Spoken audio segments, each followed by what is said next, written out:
was at war, not with anyone, just her thoughts. Every morning started with an alarm she snoozed 6 times. Every night ended with guilt over not studying enough. Her wall was a battlefield of sticky notes, polity, economy, ethics, revise again. You are behind. She drank chai like it was oxygen and sighed like she was 80. In her third-floor hostel room, surrounded by books, motivational quotes, and anxiety, she asked herself, is this the price of success? Or am I just lost? One evening, after a particularly bad mock test, Ira decided she needed air. Not fresh air, just air that didn't judge her. She walked to the edge of a nearby park where an old man was sitting alone on a stone bench, feeding birds with a patience that felt suspiciously peaceful. She sat 2 benches away. He suddenly called out, "Beta, ever notice how birds don't need permission to rest?" She blinked. "Excuse me?" He smiled. "You look tired, but not in the body, in the soul." Ira laughed. "What are you, a therapist disguised as a bird feeder?" He chuckled. "I'm a retired librarian, but once you've read enough books, you realize the best answers are in silence." From that day, it became a pattern. Study, cry, walk, sit near Birdman, feel slightly better. One day, he asked, "What are you studying so hard for?"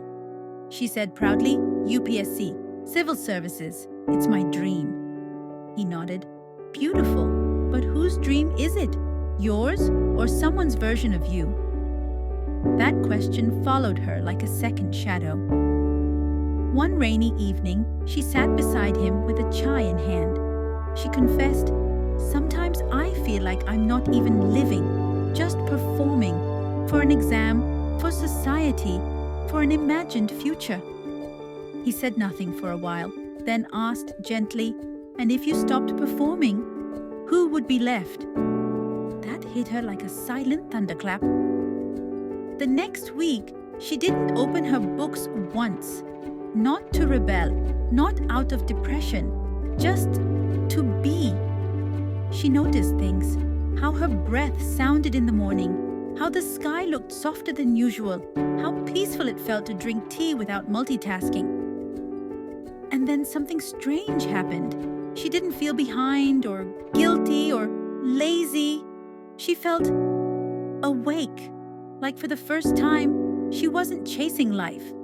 She was living it.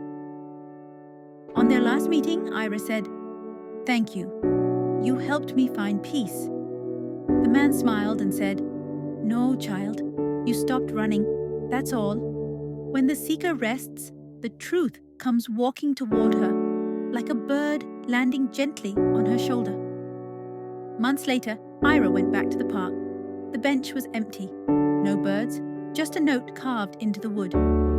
The seeker never truly finds peace until she realizes peace had been finding her all along. Moral: you can chase success and still miss your soul. But if you pause, your soul might come back, sit next to you, and offer a quiet cup of tea. No noise, no syllabus, just you, enough as you are.